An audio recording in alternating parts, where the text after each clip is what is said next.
At Gosport, across the harbour from Portsmouth, the Royal Clarence Victualling Yard was established in 1828.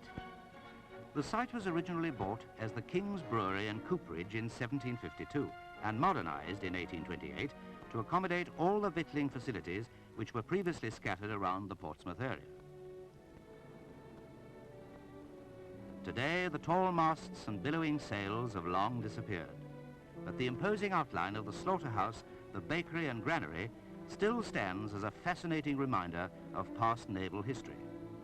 It was a site only too familiar to the seafaring men of bygone days. By 1828, the yard had taken on a more orderly appearance. It was named after the Duke of Clarence, whose coat of arms still surmounts the original archway entrance. Later, as William IV, he was appropriately known as the Sailor King. Nearby, the two well-preserved Georgian houses were built to accommodate the superintendent and his deputy. They are in use to this day, for this is still a victualling yard, but many of the trades and skills of a century ago have gone.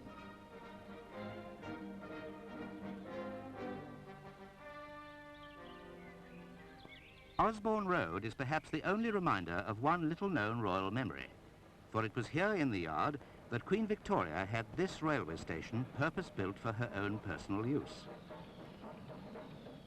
From here, she would travel by yacht to Osborne on the Isle of Wight. It is still known as Queen Victoria's Station, although no trains have called here for many years.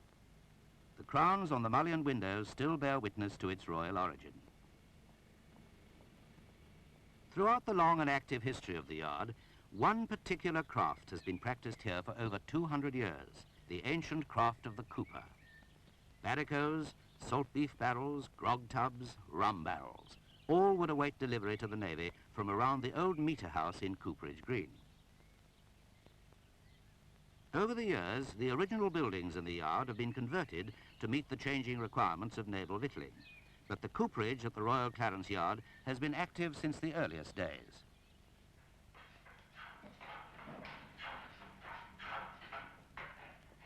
Even in these modern times, the skill of the cooper has always been in some demand. However, Harry Whittaker, Mike Whittaker and Peter Bourne are the last of the many skilled coopers to work here. For on the 31st of July 1970, the last rum ration was issued to the Royal Navy, and shortly after, the cooperage at the Royal Clarence Yard was finally closed. Watching these craftsmen at work during their last weeks at the cooperage is watching part of a tradition. When tradition becomes outmoded and uneconomical, a craft dies and fades into history.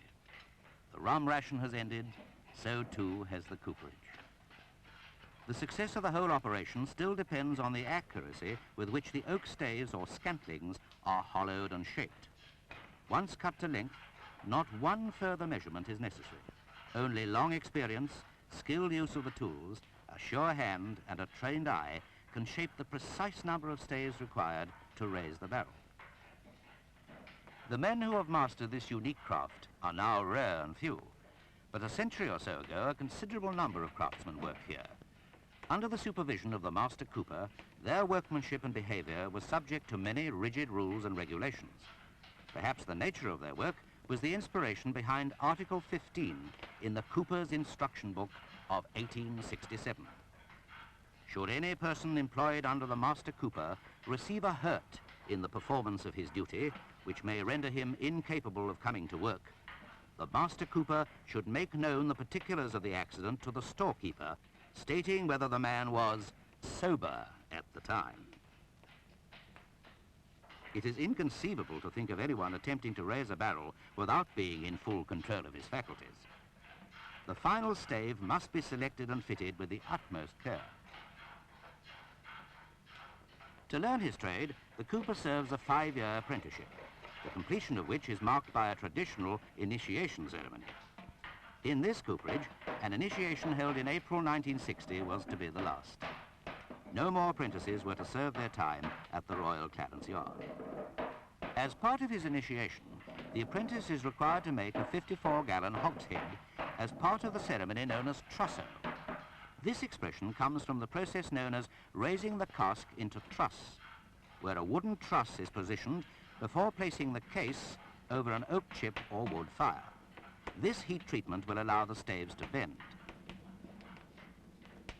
The correct amount of heat required can only be determined by touch after considerable experience. The case is then mopped with water, fitted with more trusses, and then reheated.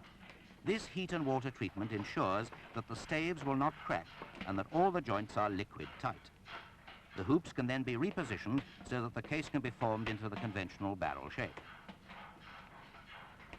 When the young cooper reaches the end of his apprenticeship, he makes his test piece in the trusso ceremony. The end of the blazing off stage is the point at which he is thrust into the barrel.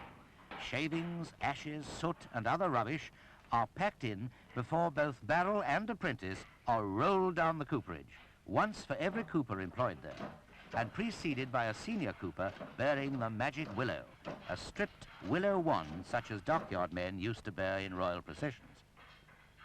The apprentice then receives his indentures and a drink and becomes a journeyman cooper. Given long enough life and satisfactory service, he may eventually become a master cooper. Leveling the lip or chime of the cask is known as adzing.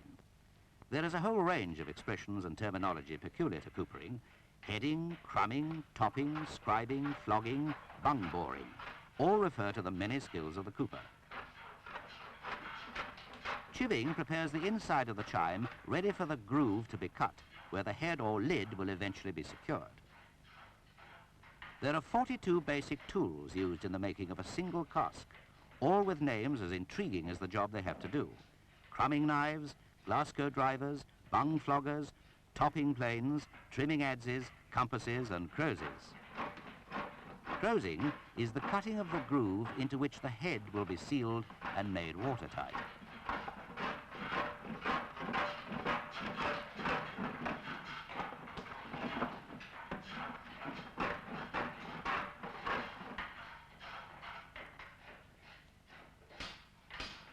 Casks are made to contain either wet or dry stores. On larger sizes, the number of hoops is the main noticeable difference between the two, and even they have names.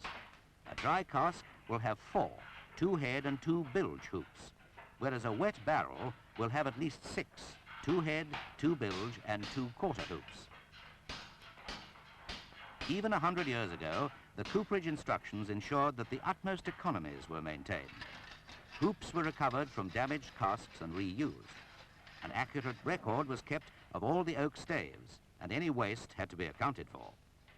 In the seasoning house, every cask was subject to a rigorous inspection.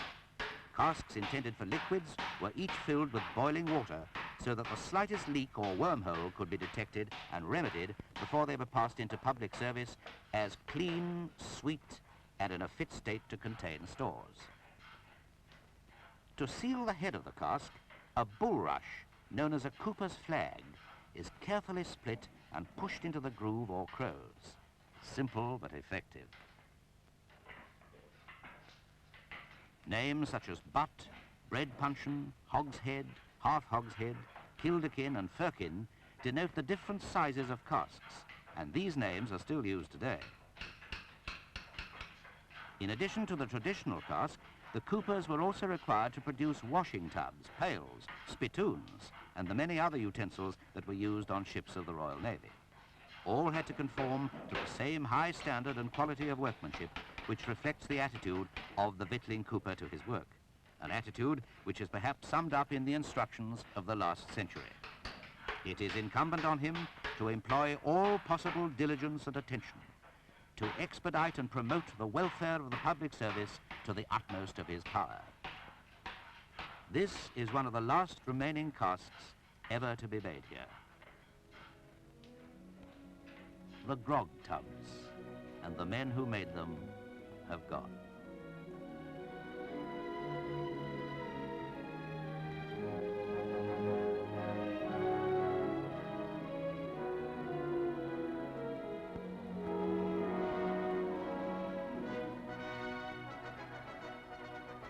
For many years to come, their work will be seen and admired in the naval establishments and ships of the Royal Navy.